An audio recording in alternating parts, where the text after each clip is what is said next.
Hello everyone and welcome to this little mini review of, well, this game.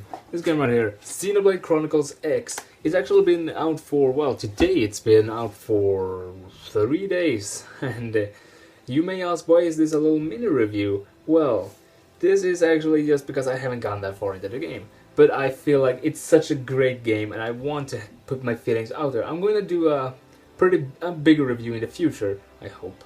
But I just want to put in some little things, my impressions. This is gonna be more of a first impression thing than anything else.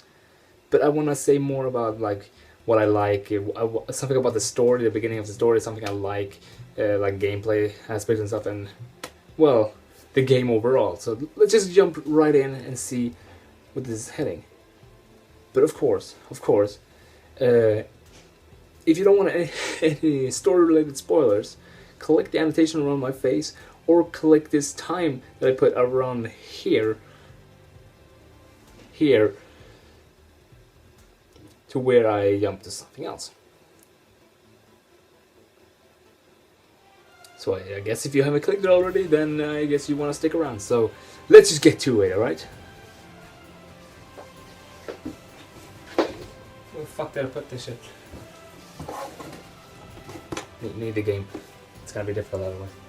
Xenoblade Chronicles X. This is a game for legends.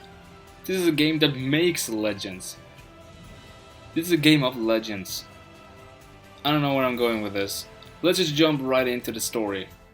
In the year 2054, Earth got attacked by several unknown alien forces and inevitably got destroyed. But in the heat of the battle, several ships departed from Earth with survivors from every major capital of, well, Earth. And among them was the White Whale. After 2 years wandering around in space looking for a new home, the White Whale got attacked once again by the same forces, and miraculously crashed down on a new planet.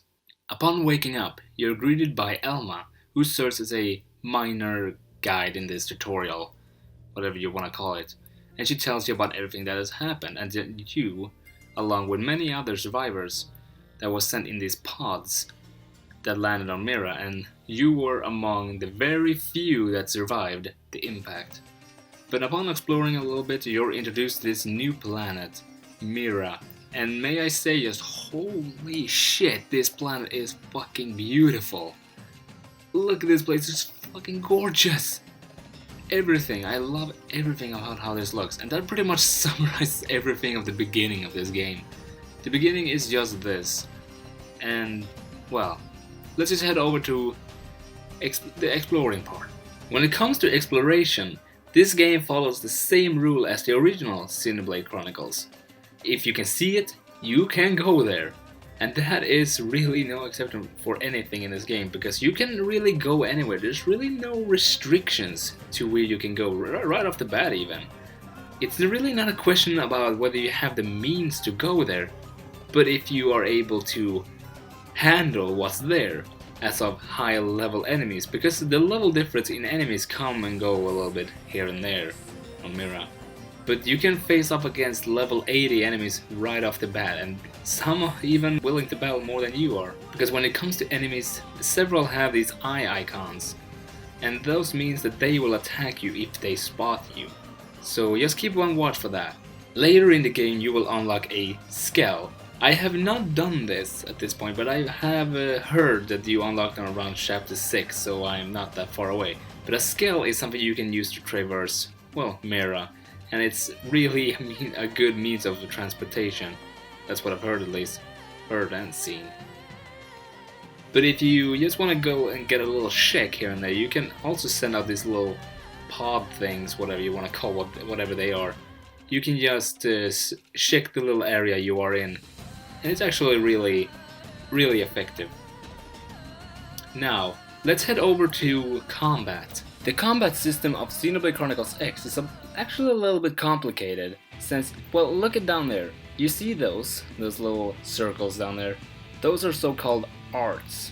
And arts can come in all different kinds of styles, as to say, they can be more melee, or they can be more with guns, or they can be healing, or they can be distracting, and so on and so on. I'm not that understanding on how they work because it's not really that well explained in the game. You can read it up in the manual if you want, and I actually recommend if you do because, well, I can't really recommend it since I haven't done it, but I should probably do it. It will probably come with more explanation than the game provides itself. But the manual comes with I'm talking about the inbuilt manual in that case. Arts can be effective in different kind of situations if you were to combine different arts, such as if you were to distract an enemy and also deal a melee attack, it can deal more damage, and so on and so on. Sometimes a teammate would want you to use a specific art, a specific kind of art that is. If they want you to use either a melee attack or healing or whatever, it will grant them, it will essentially deal more damage that way. Moving on, when it comes to enemies, they all come in different shapes and sizes, but some are more aggressive than others, but some are completely harmless. Unless you attack them, of course, because they will attack back. And they will attack back hard if you're not prepared. But the most important one to keep in mind of are the tyrants. They are always the stronger one. And they are stronger than your normal average enemy. Because these guys will take a punch and they will deal one as well. They can be, I think, any kind of enemy, but they usually spawn around the same area. They're usually, I haven't encountered one and I hope I won't, 2 tyrants at one place, because that would suck. But if you are a level above it, then it shouldn't really be that much of a problem. And that's something that really you need to keep in mind when playing this game, is level balancing, because you would want to be a high level. But sometimes it can be really easy to level up, because some enemies will deal a lot of XP when defeated. You also have these ranks, and the way they work is just that if you choose this specific kind of rank, you will be more melee focused, or either you will be more offensive focused, or you will be support, and so on and so on. It's pretty simple, so I'm sure you understand. Now, the conclusion.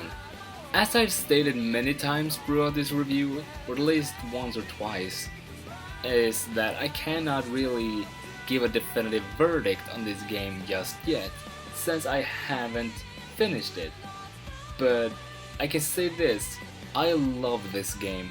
It is so much fun to play, and I recommend it to everyone who is willing to give it a shot. It is not for everyone, I can say that. If you like a fast-paced RPG with you exploring a lot, then this game is for you. And I have to say, this game is so beautiful. I mean, it is definitely one of the biggest and most good-looking games on the Wii U. And if you have a Wii U, you should really have this game. I recommend it. It has the sWEsVEnssON stamp of approval. Do we have that? Do we have that? We have that. Bam! Alright. This has been sWEsVEnssON, and I'll see you guys in the next video. Bye bye!